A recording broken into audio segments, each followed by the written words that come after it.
From the City of Pines, we are traveling to a well-known lake that was previously a mining site, called Lubo Lake.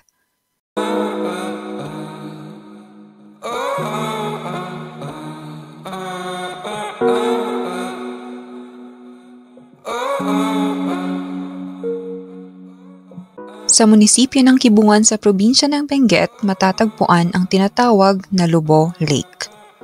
This is the famous tourist attraction in the said municipality na karaniwang dinadayo ng mga motorista.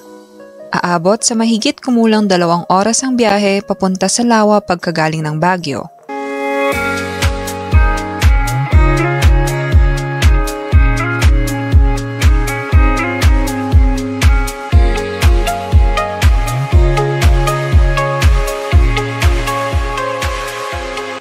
There are those areas kung saan pwedeng mag-stop over to rest and to take in the beautiful sceneries of the place.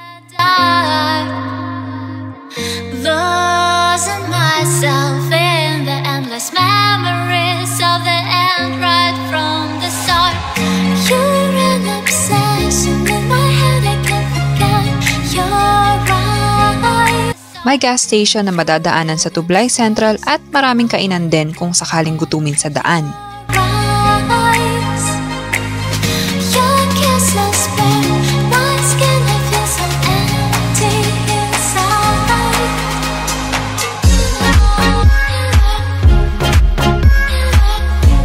Kasunod na munisipyo pagkalagpas ng Tublay ay Kapangan at mga 1 oras pang biyahe bago marating ang Kibungan.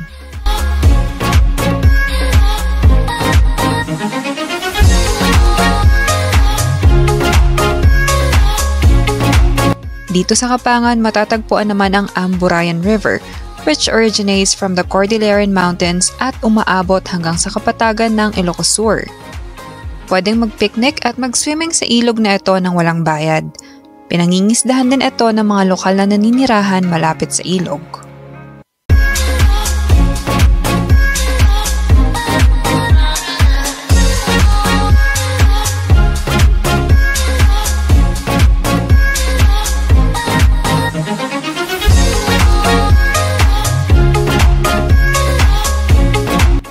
Take note, there are 2 ways kung paano makakarating sa Lubo Lake.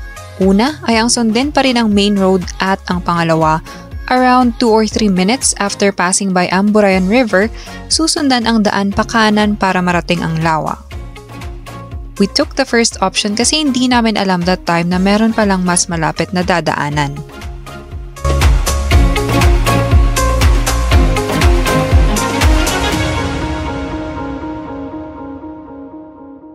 This is Mount Takiwagan o tinatawag ding Santa Claus Mountain.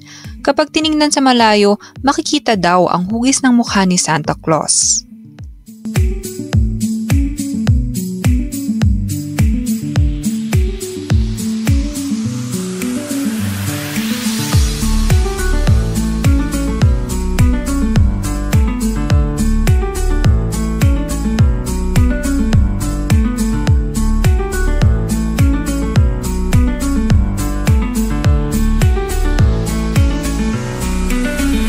Expect na marami kayong madadaanang makipot na daan at rough road, kaya medyo may kahirapan ang biyahe papunta ng Lawa. It is not advisable na pupunta during rainy days dahil paniguradong maputik.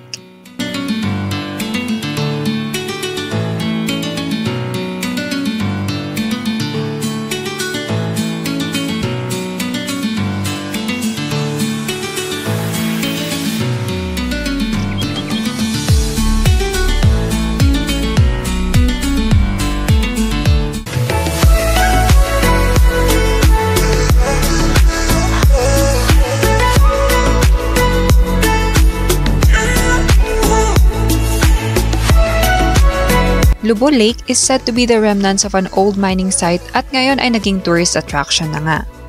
Pwedeng mag-swimming dito at mag-camping.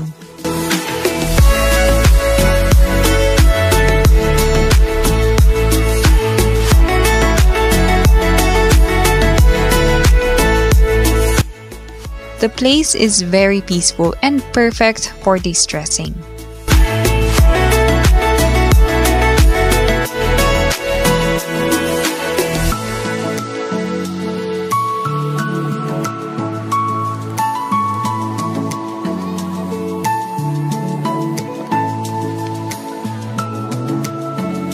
Pagkagaling sa lawa, sa kabila na kami dumaan at dito makikita ang isang waterfalls. Maliit man pero maganda.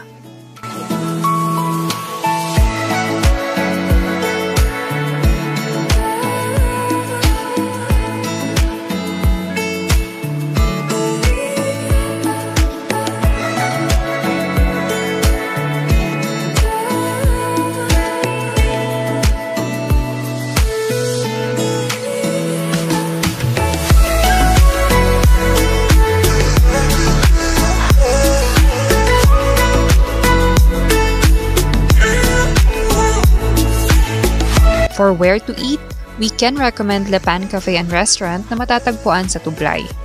The ambience is nice at masarap ang pagkain dito. Bago tapusin ang video na ito, ang total cost so far ay 915 pesos, 400 para sa gas at 515 para sa pagkain at drinks.